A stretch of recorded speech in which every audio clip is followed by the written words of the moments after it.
Ne jemi në situatën që duhet patjetër të zgjedhim shokët e mirë, të zgjedhim njerëzit e mirë, të cilët përkojnë me virtytet tona, përkojnë me moralin ton, përkojnë me parimet tona, përkojnë me principet tona fetare, përkojnë me realitetin ton fetar, përkojnë me zakonet dhe traditat tona. Do thuash po, shiko, këto njerëz sot në kohën që jetojnë janë pak, janë më të rrallë për të janë më të rrallë. vështirë për të gjetur. Atëherë, më të rrallët kërko dhe do t'jesh prej të rrallëve.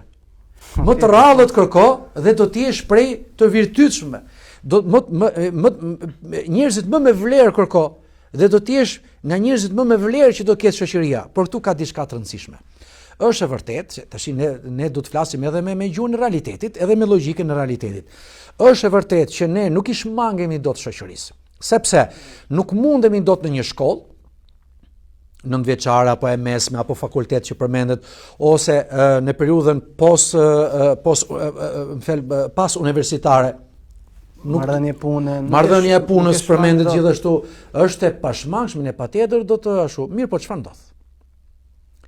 Nëse njeriu, një i ri apo një e re, të rinjt, kanë perspektiva për jetën e tyre në varësi të vizionit të qartë për të ardhmen e tyre, edhe kanë plan programe të qarta, konkrete, të prekshme, të afërta dhe jo thjesht mendime, kanë projektet e tyre se çfarë duan të jenë në jetën e tyre, atëherë minimalisht nëse nuk gjen dot njeriu më të mirë në raport me parimet fetare, ai do të gjejë disa njerëz të cilët do shoqërohet me ta për hir të një pune, për hir të një projekti, për hir të një aktiviteti ku të dy së bashku apo të pestë së bashku apo në grup së bashku do t'i sjellin dobi shoqërisë ku jetojnë.